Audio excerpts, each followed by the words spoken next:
বকখালি সমুদ্র সৈকতে পর্যটকদের সমুদ্রে নামতে নিষেধাজ্ঞা জারি করে মাইকিং প্রচার। ফ্রেজারগঞ্জ কোস্টাল থানার নির্দেশে গভীর নিম্নচাপ এই বঙ্গোপসাগরে ঘনীভূত হবে এবং যার প্রভাবে আগামীকাল অর্থাৎ রবিবার থেকে প্রচন্ড ঝড় বৃষ্টি হবে। জানানো যায় যে আপনারা আপনাদের নিকটবর্তী স্থানে ফিরে যাবেন, কেউ সমুদ্রের জলে স্নান করবেন না।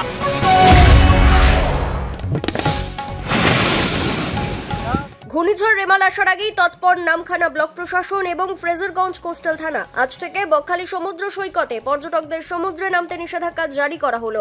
ঘূর্ণিঝড় রেমালের অশনি সংকেত পেয়ে মাইকিং করা হলো পর্যটকদের উদ্দেশ্যে। সমুদ্রে স্নানে নিষেধাজ্ঞা জারি করা হলো।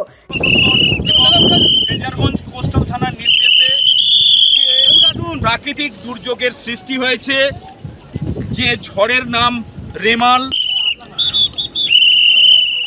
নামখানা ব্লক প্রশাসনের পক্ষ থেকে নদী পথেও মাইকিং করে সতর্কীকরণ করা হচ্ছে মৎস্যজীবীদের উদ্দেশ্যে। সেই ছবি আপনারা দেখছেন কাকদ্বীপ.com এর ক্যামেরার মাধ্যমে।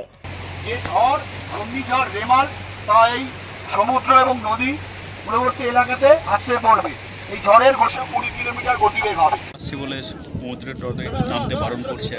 যদি বিপদ যদি হয়ে যাও, ওই জন্য পুলিশ হয়েছে, প্রশাসন থেকে আমাদেরকে বারণ করা হচ্ছে। আমরা খুব আতঙ্কে আছি। আমফাম বুলবুল ঝড় হয়ে গেল, আবার একটা ঝড় আসছে। এই তো ঘর করলাম, আবার যদি এরকম উড়ে যায় তাহলে আমরা কোথায় থাকবো? আর কেউ দেখছেও না, কাচ্ছে হাঁকালে কী হবে? ওরা তো থাকছে না তো পাশে, কোথায় কাউকে দেখতে পাচ্ছি না। হ্যাঁ, নদীর জল তো বাড়ছে, আর ভয়ের আতঙ্কে আছি, কী হবে বলতে পারছি না।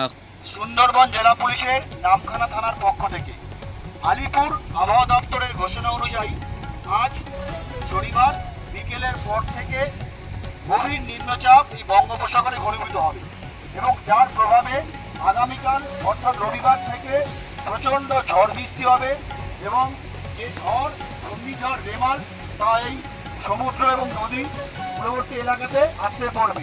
এই ঝড়ের গতি 20 কিলোমিটার গতিবেগ হবে। নামখানা থেকে মুন্না সর্দারের রিপোর্ট, কাকদ্বীপ.com।